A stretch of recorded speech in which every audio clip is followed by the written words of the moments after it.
Hi, this is Amy from With Love by Amy. Welcome back to my channel. Thank you so much for stopping by. Today we're going to make this flamingo Christmas card for a Instagram hop that I'm in, and I figured I'd make a video out of it.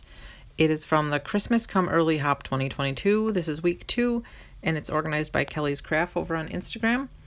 And this theme is animal. I don't really have too many Christmas animals in my stash, so I decided I would take what animals I do have, which was this flamingo, and see how I could turn it into a Christmas flamingo, because let's be honest, who doesn't love a Christmas flamingo?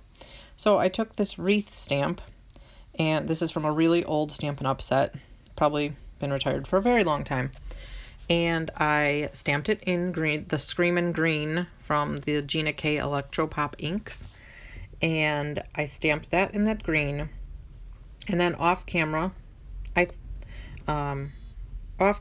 punched a hole, or I die cut a hole in the center of it to put the flamingo's neck around. I stamped this hat in Catherine Pooler Tutti Fruiti red ink. And fun fact, we'll see something fun happen with this hat later on in the video, because I did not realize that it went the opposite direction of what I wanted. I did try unsuccessfully with this particular stamp and my current skill set to do mirror image stamping with it, but it didn't work out. Maybe it's because I picked a bad stamp to use for the mirror image, but I don't know. And then I did a greeting here, which I realized after I finished filming all this and putting it together and editing it, I didn't even use this awesome greeting that I was planning on putting on the card. I will have to do that later. Alright, so this flamingo is from Recollections, and I die cut him out in pink.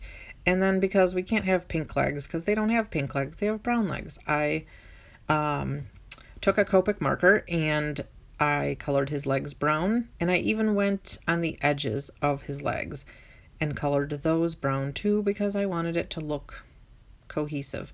I could have done piecework die cutting or whatever, but I chose not to. And then we're going to put some little bit of brown on the indentations for his eyes and his beak, because they do have some little bit of coloration on their beak and stuff. And then I'm going to fussy cut out the wreath. And like I said earlier, I tried to punch a hole with a hole punch in the wreath, but it didn't turn out very good, so I die cut it. And then I also fussy cut out the hat. And then I realized it didn't go the way I wanted it to, because I want the ball to be towards the flamingo's backside.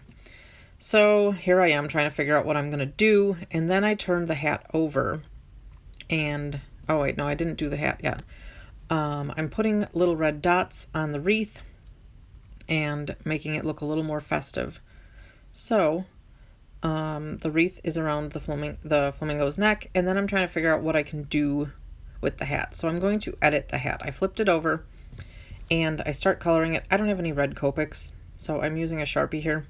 This is a fine point Sharpie, and I realize this is going to take entirely too long, so I go and find another red marker that has a bigger tip, and this is literally a generic permanent marker, and I just color the hat in red, and I do also color the edges so that it looks complete. There I am coloring up the edges. And then I realize after I'm done coloring it that I'm not a huge fan of how big the hat is compared to the flamingo's head. So unfortunately, I didn't get any footage of it, but I put the flamingo on the backer paper there that I have. It's an old pattern paper. I don't even know where it's from. Maybe it's Stampin' Up. I don't know. But I'm realizing that I don't like how big the hat is compared to the flamingo's head. If it was just a little bit bigger, it might have been cute, but it wasn't. At this point, I was not pleased, and I was like, what am I going to do? This is the only hat I have. He needs a hat. So, after I ponder for a few minutes here, I cut the hat down. It looks silly now, kind of like an elf hat, but it's cute, and here's the finished product. Thank you so much for watching. Don't forget to like and subscribe, and come back soon for more. Have a great day. Thank you so much.